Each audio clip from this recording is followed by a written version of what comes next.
The British Raj, as they like to call it, had a firm grip on India for centuries. It all began with the East India Company, a trading giant that slowly but surely took control of vast swathes of land. By 1857, after crushing a major uprising, the British Crown officially took over, ruling from London, miles and miles away. This foreign rule sparked a new wave of thinking nationalism. Indians from diverse backgrounds and faiths started to imagine a free and independent India. Groups like the Indian National Congress, formed in 1885, became the voice of this aspiration. However, beneath the surface of unity, differences were brewing. The Muslim community, a significant part of the Indian populace, began to feel marginalized. They felt their voices were lost in the cacophony of the independence movement, their concerns overshadowed.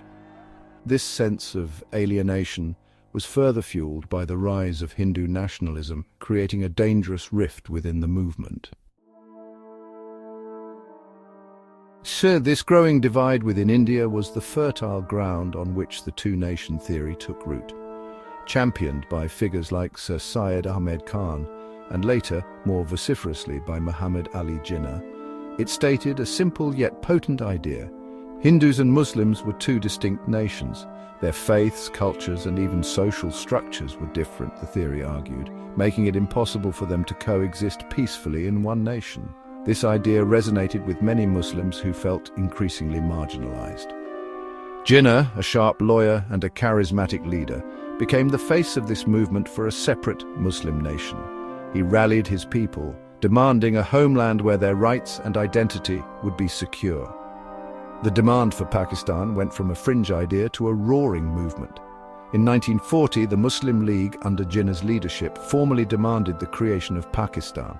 This declaration, known as the Lahore Resolution, set the stage for one of the most significant and tumultuous events in human history.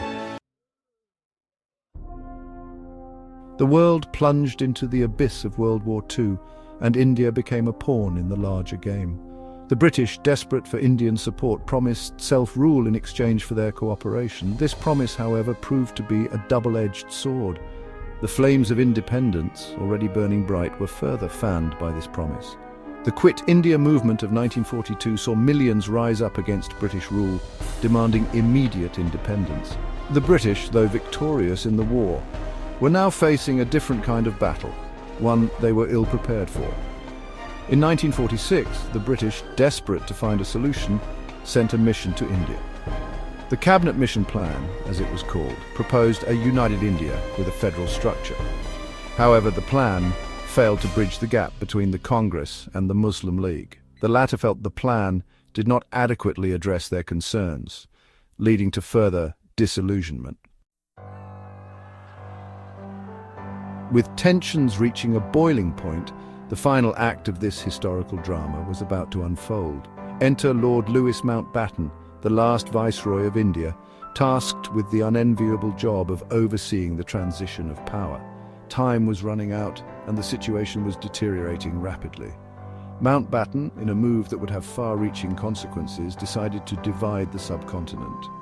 The Mountbatten Plan, unveiled in 1947, proposed the creation of two independent nations, India and Pakistan. On August 15, 1947, the British flag was lowered for the last time, and the world witnessed the birth of two new nations. However, this independence came at an unfathomable cost. The partition triggered one of the largest mass migrations in human history. Millions of Hindus, Muslims, and Sikhs found themselves on the wrong side of the newly drawn borders, leading to a mass exodus.